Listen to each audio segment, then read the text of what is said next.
आप सभी का आपके अपने YouTube चैनल पे बहुत बहुत स्वागत है। आइए आज आप सब जानेंगे अधिक मास पुरुषोत्तम मास में पड़ने वाली परमा एकादशी व्रत के शुभ मुहूर्त के बारे में, पारण समय के बारे में, व्रत के विशेष नियमों के बारे में, महत्व के बारे में, इस दिन क्या करना चाहिए, नहीं करना चाहिए।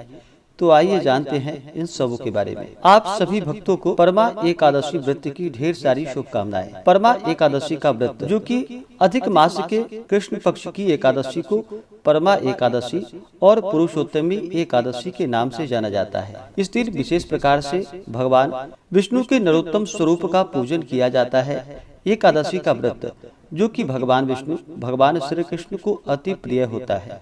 जो भी सच्ची श्रद्धा के साथ, नियम और निष्ठा के साथ अधिक मास में पड़ने वाली परमा एकादशी व्रत को धारण करते हैं, उनके सभी प्रकार के पाप और ताप नष्ट हो जाते हैं। इस व्रत के करने वाले के समग्र पाप, श्राप, ताप, गृह कलह नष्ट होकर भुक्ति मुक्ति प्रदान करता है। जिस प्रकार की द्विपदों में ब्राह्मण, चतुष्पदों में गाय और देवता में इंद्र श्रेष्ठ माने गए हैं, उसी प्रकार महीनों में जो कि मलमास श्रेष्ठ माना गया है, उसके अंतर्गत जो कि खास करके इस व्रत में विधान है पंचरात्रि व्रत का, जो भी परमा एकादशी का व्रत करते हैं उन्हें दशमी एकादशी, द्वादशी, त्रयोदशी, चतुर्दशी और अमावस्या इन 5 दिनों तक व्रत में नियमों का पालन करना चाहिए, ब्रह्मचर्य का पालन करना चाहिए। एक ही समय जो कि फलाहार आदि का सेवन करना चाहिए। जहाँ तक हो सके निराहार रह पाए तो निराहार रह के भी व्रत को धारण कर सकते हैं। आप फलाहार भी ग्रहण कर सकते हैं। अपने सामर्थ्य के अनुसार इस व्रत को धारण करने से और व्रत में संपूर्ण नियमों का पालन करने से यह अक्षय फल देने वाली परमा एकादशी का व्रत है। क्योंकि 84 लाख योनियों में भ्रमण करने के बाद मनुष्य योनि में जन्म बड़े भाग्य से मिलता है, इसलिए बलपूर्वक सबको पुण्य संचित करनी चाहिए। इस प्रकार से यह व्रत सभी प्रकार के पापों को नष्ट करने वाली है और भगवान विष्णु के धाम को प्रदान करने वाली है। तो आइए जानते हैं पहले परमा एकादशी व्रत के शुभ मुहूर्त के बारे में। इस बार वर्ष 2023 में जो कि श्रावण के महीने में अधिक मास लगा है, और जब भी अधिक मास लगता है तो इसका बड़ा ही विशेष महत्व माना गया है। यह सभी महीनों का राजा माना गया है। इस बार एकादशी तिथि प्रारंभ समय जो कि 11 अगस्त 2023 दिन शुक्रवार सुबह 7:37 और एकादशी तिथि की समाप्ति होगी 12 अगस्त 2023 दिन शनिवार सुबह 8:03 पे। तो जो भी एकादशी का व्रत रखने वाले हैं वो सभी सूर्योदय व्यापनी के अनुसार और द्वादशी युक्त एकादशी व्रत के लिए जो शुद्ध रूप से समय प्राप्त हो रहा है वह समय 12 अगस्त 2023 दिन शनिवार को सभी परमा एकादशी का व्रत धारण करेंगे और 10वीं दिन के नियम का पालन जो कि 11 अगस्त 2023 दिन शुक्रवार को किया जाएगा। इस व्रत का पारणा जो कि 13 अगस्त 2023 दिन रविवार को व्रत का पारण किया जाएगा। पारण का जो समय होगा 13 अगस्त को, वह समय सुबह 6:13 से सुबह 8:13 तक व्रत का पारण किया जाएगा। द्वादशी तिथि की जो समाप्ति है वह 13 अगस्त को सुबह 8:57 पे। राहु काल का जो समय होगा 12 अगस्त को, वह समय सुबह 8:46 से सुबह 10:24 तक, और 13 अगस्त को राहु काल का समय जो कि शाम 4:57 से शाम 6:35 तक। तो जो भी एकादशी का व्रत रखने वाले हैं वो सभी 12 अगस्त को एकादशी का व्रत धारण करेंगे, 11 अगस्त को 10वीं दिन के नियम का पालन करेंगे और 13 अगस्त को व्रत का पारण किया जाएगा। परमा एकादशी के व्रत में खासकर पंचरात्रि व्रत का विधान है जो कि 10वीं एकादशी, द्वादशी, त्रयोदशी, चतुर्दशी और अमावस्या तिथि तक इन 5 दिनों तक नियमों का पालन करना चाहिए। इस दौरान जो कि ब्रह्मचर्य का पालन करना चाहिए, बाल, दाढ़ी, नाखून आदि नहीं काटनी चाहिए। जहाँ तक हो सके भगवत चरण में अपना मन लगाना चाहिए।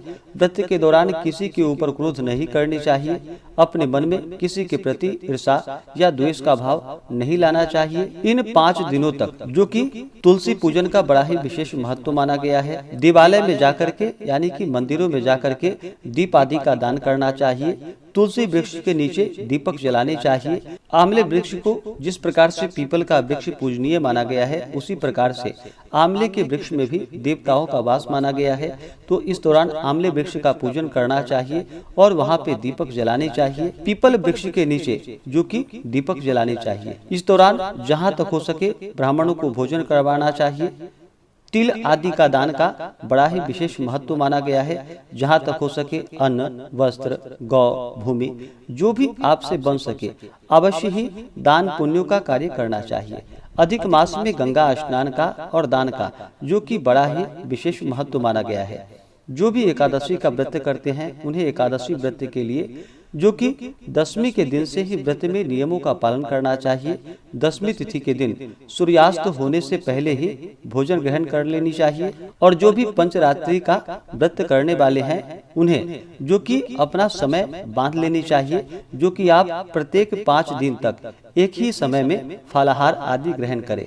शाम होने के बाद आप फलाहार आदि का सेवन कर सकते हैं। जिस प्रकार से पहले दिन का आप करें उसी प्रकार से अमावस्या तक इसी के अनुसार शाम के समय में फलाहार आदि का सेवन करना चाहिए। व्रती को चाहिए कि 10वीं तिथि के दिन सुबह ब्रह्म मुहूर्त में उठ करके नित्य क्रियाओं से निवृत्त होकर के गंगा नदी में या घर के नहाने के पानी में ही थोड़ा सा गंगा जल मिला करके इस दिन स्नान करना चाहिए। जहाँ तक हो सके प्रातः काल अपने सभी नित्य क्रियाओं से निवृत्त होकर के मिट्टी, तिल, कुश और आंवले के लेप के साथ स्नान करना चाहिए। इस स्नान को विशेष प्रकार से किसी पवित्र नदी, तीर्थ या सरोवर अथवा तालाब पर करनी चाहिए। अगर नहीं बन पाए तो घर के नहाने के पानी में थोड़ा सा गंगा जल मिला करके स्नान करना चाहिए। शुद्ध वस्त्र धारण करके जो भी व्रत करने वाले हैं उन्हें भगवान विष्णु के समक्ष एक आसन लगा करके दीप जला करके भगवान विष्णु से प्रार्थना करनी चाहिए। व्रत का संकल्प लेना चाहिए कि हे भगवान विष्णु, हे भगवान श्री कृष्ण, आज मैं परमा एकादशी का व्रत रखने जा रहा हूँ या रखने जा रही हूँ। इस प्रकार से भगवान से प्रार्थना करें कि यह व्रत मेरा निर्विघ्न पूरा हो। आपके मन में जो भी इच्छा हो, जो भी कामना हो, वह प्रभु से कहें। व्रत का संकल्प लेकर के उसके बाद फिर इस दिन भगवान का पूरे विधि विधान के साथ सुबह और शाम के वक्त पंचोपचार या खूंटोपचार पूजन विधि के द्वारा पूजन करना चाहिए। इस दौरान जहाँ तक हो सके गीता आदि का पाठ करना चाहिए। पुरुषोक्त आदि का पाठ या श्रवण करनी चाहिए। भगवान विष्णु के, भगवान श्री कृष्ण के नामों का जप करना चाहिए। प्रभु चरण में अपना मन लगाना चाहिए और पूर्ण श्रद्धा भक्ति भाव के साथ पूजन, कथा श्रवण, भगवान की आरती आदि करनी चाहिए। जहाँ तक हो सके एकादशी व्रत में जागरण व्रत में करते हैं तो इसका कई गुना पुण्य फल माना गया है। जागरण करनी चाहिए और अगले दिन जाकर के द्वादशी तिथि के दिन सुबह उठ करके स्नान करके शुद्ध वस्त्र धारण करके भगवान का पूजन और आरती कर ले। उसके बाद ब्राह्मणों को भोजन करवाएं, ब्राह्मणों को दान और दक्षिणा दें और फिर समय के अनुसार व्रत का पारण करना चाहिए। इस प्रकार व्रत को धारण करने से और पंचरात्रि नियमों का पालन करने से व्यक्ति के सभी प्रकार के पाप और ताप नष्ट हो जाते हैं तथा सभी प्रकार के मनोरथ सिद्ध होते हैं और अंत में भगवान विष्णु के धाम की प्राप्ति होती है। तो आशा करता हूँ कि यह जानकारी आपको अच्छा लगा हो। ऐसे ही ज्ञानवर्धक जानकारियाँ प्राप्त करने के लिए हमारे इस चैनल पे अगर आप नए हैं तो चैनल को लाल बटन दबा करके सब्सक्राइब करें, साथ में बेल आइकन घंटी को दबाएं ताकि मेरे वीडियो का नोटिफिकेशन आपको समय से मिलता रहे। वीडियो को लाइक करें, शेयर करें। सुखी रहें और स्वस्थ रहें। जय श्री राधे कृष्ण। धन्यवाद।